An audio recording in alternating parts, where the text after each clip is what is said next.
The sound of monitors beeping filled the sterile hospital room when I made the decision. 3 days of sitting in that uncomfortable vinyl chair, watching his chest rise and fall, listening to doctors use words like critical condition and long-term care. 3 days of neighbours bringing casseroles I couldn't eat and friends offering hollow platitudes about strength and perseverance.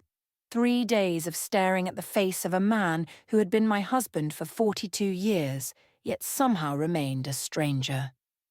And in that moment, looking at Robert's pale, unconscious form, I finally understood what I needed to do.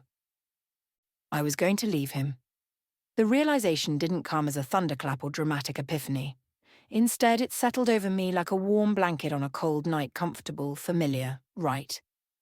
I'd spent 4 decades waiting for permission to live my life. Now, at 63, I was finally giving it to myself. Mrs. Harrison. Dr. Patel stood in the doorway, clipboard in hand, eyes heavy with the fatigue that came from 12-hour shifts and delivering difficult news. She was young, probably my daughter's age, with a gentle manner that made the horrible truth easier to bear. "The damage to his heart is extensive," she said, her voice soft but direct. "He's stable for now, but he'll need constant monitoring and care for at least the next 6 months, possibly longer." I nodded, my hands folded neatly in my lap. They were hands that had prepared over 15,000 meals for Robert, hands that had ironed his shirts every Sunday evening, hands that had reached across the cold expanse of our bed countless nights, only to find emptiness. "We'll need to discuss home care options," Dr. Patel continued. "Physical therapy, medication management, dietary restrictions. It's going to be challenging." I smiled a small, tight gesture that didn't reach my eyes. "I understand." But what I understood wasn't what she thought. I understood that the universe had finally presented me with a doorway. All I had to do was walk through it. The first time Robert left me, I was 23 and 8 months pregnant with our son, Michael. It wasn't a physical leaving. Robert was meticulous about appearances. The son of a Presbyterian minister, he'd been raised on obligation and duty. Abandoning a pregnant wife would have been unforgivable in the eyes of his parents, our church, our small Pennsylvania community. No, Robert's leaving was quieter, more insidious. It happened on a Tuesday evening in October. I'd spent the day decorating the nursery, my swollen ankles throbbing as I arranged stuffed animals and folded tiny onesies. When Robert came home from the accounting firm, I eagerly led him upstairs to see my work. "It's perfect," I said, breathless with pride and exhaustion. "Look at the mobile I made, and Mrs. Jenkins next door gave us that rocking chair. It was her grandmother's." Robert stood in the doorway, his eyes scanning the room with the same detached interest he might give a tax return. "It's nice," he said, finally checking his watch. "Is dinner ready?" Something shifted inside me then, something deeper than the baby constantly moving beneath my ribs. I felt Robert drift away while standing right in front of me, retreating to someplace I couldn't follow. That night I cried silently into my pillow, careful not to wake him. The next morning, I served his eggs and toast with a smile, already learning the performance that would become my life. "You're doing what?" My daughter Emma's voice crackled through the phone, disbelief sharpening each syllable. 2 weeks had passed since Robert's heart attack. He'd been moved to a rehabilitation facility, his condition upgraded from critical to stable. "I'm going to Sanibel Island," I repeated, folding a cotton sundress into my suitcase. "I've rented a little cottage for a month." "Mum, Dad's still in rehab. He's going to need someone to take care of him when he comes home." I closed my eyes, finding the strength I'd been gathering in secret for years. "I have arranged for a home health nurse. Medicare will cover most of it, and I've set aside some of my inheritance from Aunt Margaret for the rest." "But," Emma sputtered, "you've never even been on a trip by yourself." "No," I agreed quietly. "I haven't." The silence between us stretched like taffy. Emma had always been close to her father Robert's aloof nature, somehow skipping her and landing squarely on Michael, who now lived in Seattle and called twice a year. He's going to be furious, she finally said. I zipped the suitcase closed with a satisfying finality. Probably. Mom, what's going on? This isn't like you. I sat on the edge of the bed, the same bed where Robert and I had slept like polite strangers for decades. Maybe it is like me, Emma. Maybe this is exactly who I've always been, underneath it all. The second time Robert left me was at Michael's high school graduation. We sat in uncomfortable folding chairs under the May sunshine, watching our son accept his diploma. When the principal called Michael Harrison, I squeezed Robert's hand in excitement. He didn't squeeze back. Later, at the reception in our backyard, I overheard Robert talking to his brother. Of course I'm proud, he said, swirling ice in his glass of whiskey. But English literature, what kind of future is there in that? I had connections at Penn State's business school. A practical degree would have set him up for life. I watched my husband's face, handsome still at 45, distinguished with threads of silver at his temples. There was disappointment etched in the lines around his mouth, a coldness in his eyes that made me shiver despite the warm evening. That night, after the guests had gone, and the leftover cake was wrapped in foil, I found Michael sitting alone on the back porch steps. He's never going to forgive me for not being who he wants, my son said, his voice thick with the pain of unmet expectations. I sat beside him, our shoulders touching. Your father loves you, I said automatically, the words worn smooth from repetition. Michael looked at me then, really looked, with eyes too wise for his 18 years. Does he love you, Mom? I couldn't answer. The truth was a luxury I couldn't afford, not with mortgage payments and college tuition, and the fragile peace I'd constructed from compromise and silence. So I kissed my son's forehead and went inside to wash the dishes, while something vital and necessary withered inside me. The cottage on Sanibel Island was exactly as advertised, a tiny yellow building with white trim, just 2 blocks from the beach. The furniture was wicker, the decor nautical without being tacky, and the air smelled of salt and possibility. I spent my first day doing nothing at all. I sat on the small porch drinking coffee that grew cold in my hands, watching pelicans dive into the Gulf of Mexico. No meals to prepare, no conversations to navigate, no emotional minefields to avoid. That evening, I walked barefoot on the beach, feeling the sand between my toes and the warm water lapping at my ankles. I collected shells, filling my pockets until they bulged, laughing at my own childish delight.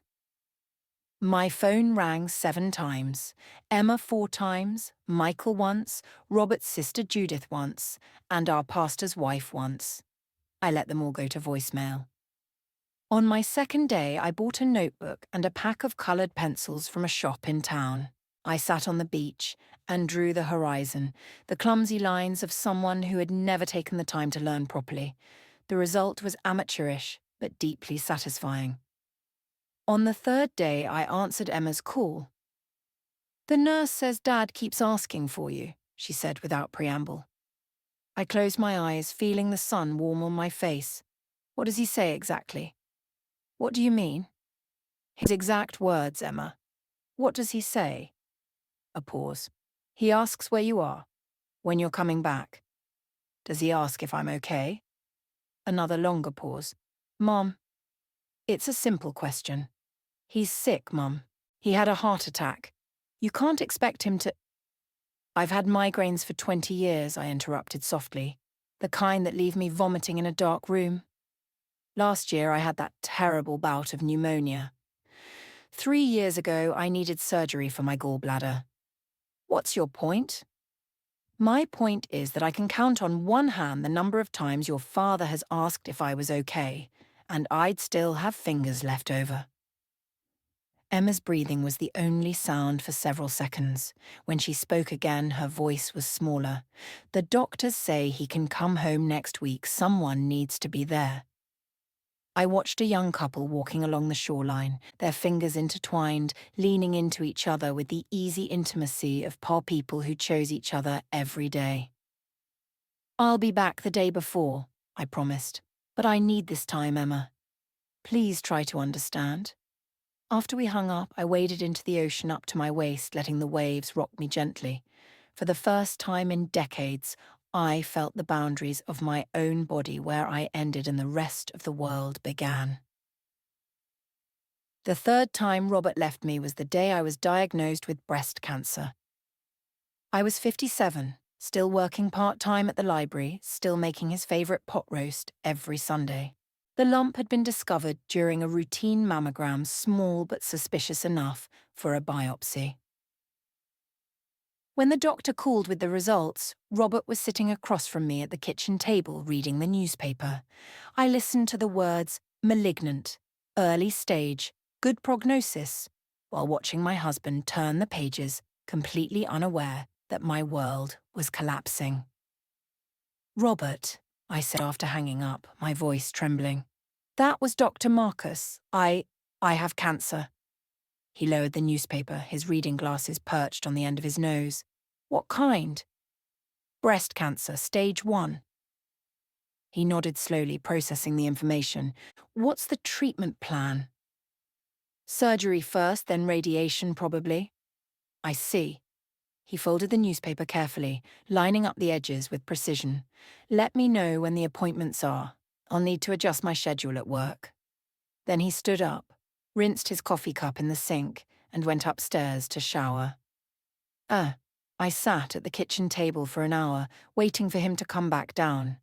Waiting for him to hold me, to tell me he was scared too, to acknowledge that this wasn't just a schedule disruption, but a moment when I needed him more than I ever had before.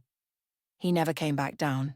I heard the shower run, then the familiar sounds of him dressing, and finally the garage door opening as he left for his Saturday golf game.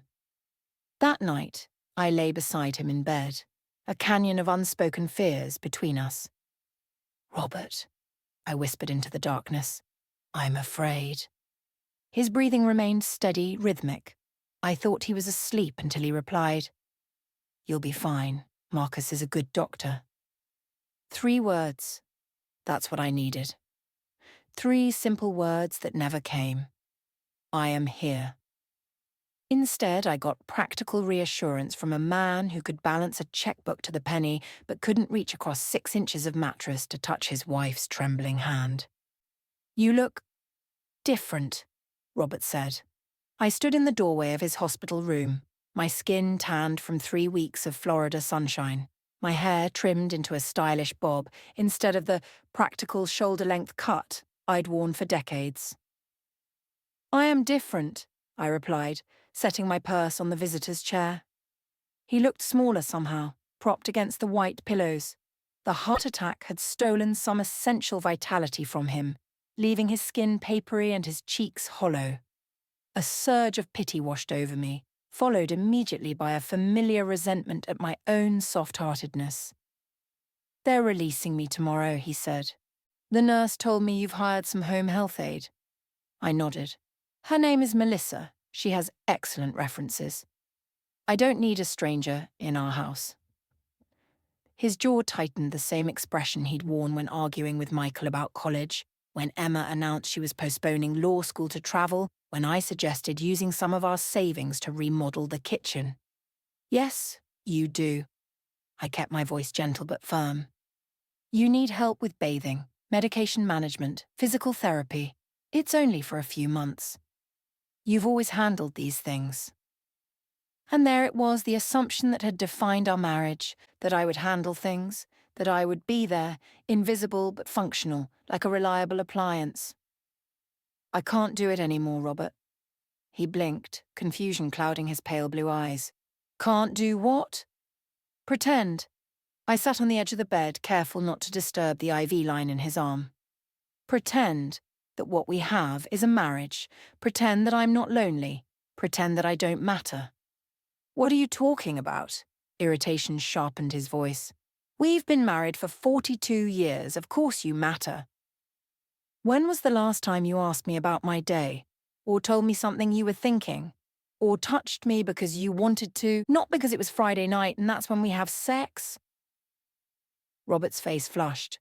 This is hardly the time or place. It's exactly the time, I interrupted, because seeing you in this bed made me realize something. I've been waiting for 42 years for you to show up in our marriage, and you never have. That's ridiculous. I've provided for you, given you a good home, security. You've given me a house and a bank account, I corrected. But you've never given me yourself. The monitors beeped steadily, marking the seconds of silence that stretched between us. I watched him struggle for words, this man who could discuss politics and sports and business with endless confidence, but faltered when faced with emotion. "What do you want from me?" he finally asked, his voice strangely vulnerable. It was the first real question he'd asked me in years, not about dinner, or bills, or social obligations, but about me, about my needs. "I want to matter to you," I said simply, "not as your wife or Michael and Emma's mother or the woman who makes your life comfortable, but as Mary, as a person with thoughts and feelings and dreams that have nothing to do with you." He looked away, staring at the muted television mounted on the wall. "And if I can't give you that?" The question hung in the air between us, honest in a way we'd never been. "Then I'll find it elsewhere," I answered. "I've rented an apartment in town. I'll stay at the house until you're back on your feet sleeping in the guest room, and then I'm moving out." "You're leaving me?" Disbelief coloured his voice as if the very idea was incomprehensible. "Because I had a heart attack." "No, Robert." I stood up, suddenly weary. "I'm leaving because I had a life and you missed it." The fourth time Robert left me was at our daughter's wedding. Emma was radiant in ivory lace, marrying her college sweetheart in a garden ceremony that she had planned down to the last detail. I sat in the front row dabbing at tears as they exchanged vows, acutely aware of the empty space beside me. Robert was physically present, of course, handsome in his charcoal suit. He had walked Emma down the aisle with appropriate solemnity, even managing to smile when David kissed the bride. But emotionally, he might as well have been on another continent. At the reception, I watched him chat with colleagues, discuss the stock market with Emma's new father-in-law, and dutifully dance with his daughter. All the right moves, all the expected behaviours, without a single crack in his perfect facade. Later, as guests began to leave, I found myself alone at our table nursing a glass of champagne. The band was playing something slow and sweet, and several couples swayed on the dance floor, including Emma and David, lost in their newlywed bubble of happiness. "Would you like to dance?" Robert stood beside me, hand extended. I took it more from surprise than desire and allowed him to lead me to the dance floor. We moved together with the practiced ease of long married couples, my hand on his shoulder, his at my waist, a respectable distance between us. He smelled of the cologne I gave him every Christmas, the same brand for 30 years because he disliked change. "Emma looks happy," he remarked. "Yes," I agreed. "David's good for her. He sees her." Robert's step faltered slightly. "What does that mean?" I looked up at him, this man I had spent my life with, and felt an overwhelming sadness. "It means he notices when she's quiet. He asks what she's thinking. He knows her favourite book and why she cries at dog food commercials and how she takes her coffee on Sunday mornings versus weekdays."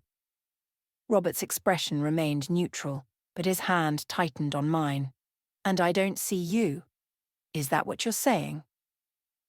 "You've never tried to," I replied, the champagne and the occasion making me braver than usual. "You know what I do. You have no idea who I am." He opened his mouth as if to argue, then closed it again. The song ended and he escorted me back to our table without another word. That night, in our hotel room, he fell asleep moments after his head hit the pillow.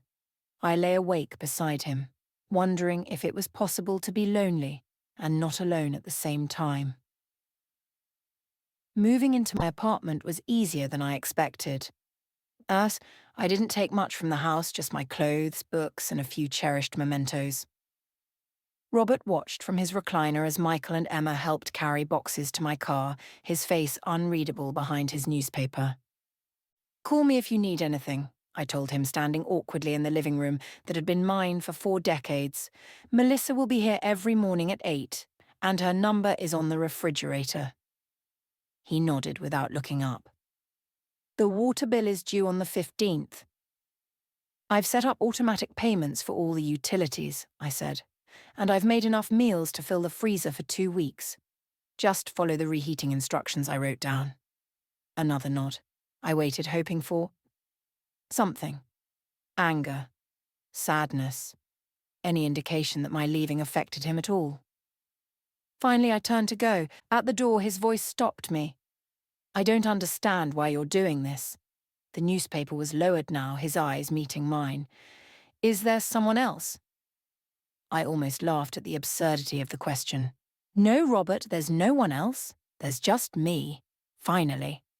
We can go to counselling," he offered, the words sounding rehearsed. "Dr. Parker at church does marriage therapy." It was the kind of practical solution Robert excelled at. Identify the problem, find an expert, fix it, as if 4 decades of emotional absence could be repaired with a few hourly sessions. "I don't want to fix our marriage," I said gently. "I want to find out who I am without it." He folded the newspaper with precise creases. "You're my wife. You're Michael and Emma's mother. You're Mary Harrison." "I'm Mary," I corrected. "Just Mary. And I need to figure out what that means." As I drove to my new apartment, I felt a weight lifting not dramatically but gradually, like snow melting in the first warm days of spring. For the first time in 42 years, I was making a choice based solely on what I needed. The weeks passed, turning into months. I settled into a routine in my small apartment, volunteering at the library 3 days a week, taking an art class at the community centre, meeting Emma for lunch on Thursdays. Robert and I spoke occasionally brief practical conversations about insurance paperwork or Michael's upcoming visit. He never asked how I was. I never offered. Melissa reported that he was recovering well physically, following his cardiac rehab program diligently. "He's a model patient," she told me. "Stubborn sometimes, but determined." I wasn't surprised. Robert had always excelled at following rules, at doing what was expected. It was the uncharted territories, emotion, vulnerability, connection where he faltered. 6 months after I moved out, I filed for divorce. The final time Robert left me was on a rainy Tuesday in November. I was in my art class, absorbed in mixing just the right shade of blue for my seascape, when my phone vibrated. Emma's name flashed on the screen. "Dad's had another heart attack," she said, her voice tight with unshed tears. "It's bad, Mum. Really bad." I drove to the hospital in a fog, windshield wipers keeping time with my racing thoughts. We had been separated for 7 months, divorce papers filed but not yet finalised. I had been happier in those months than I could remember being in years, discovering simple pleasures like reading until midnight, eating ice cream for dinner, spending an entire Sunday in my pyjamas. But none of that happiness insulated me from the shock of seeing Robert in the ICU, tubes and wires connecting him to machines that beeped and hummed, keeping him alive. "He asked for you," Emma said, her eyes red-rimmed. "Before they sedated him for the ventilator, he kept saying your name." I sat beside his bed, taking his hand carefully in mine. His skin was cool, his fingers limp. "The doctor says," Emma's voice broke, "they don't think he'll make it through the night." Michael arrived 2 hours later, bringing the smell of airport and rain into the sterile hospital room. We 3 sat vigil as night fell, sharing memories that carefully avoided the empty spaces, the things left unsaid. Shortly after midnight, Robert's eyes fluttered open. The doctors had warned us he wouldn't be fully conscious, that any lucidity would be brief.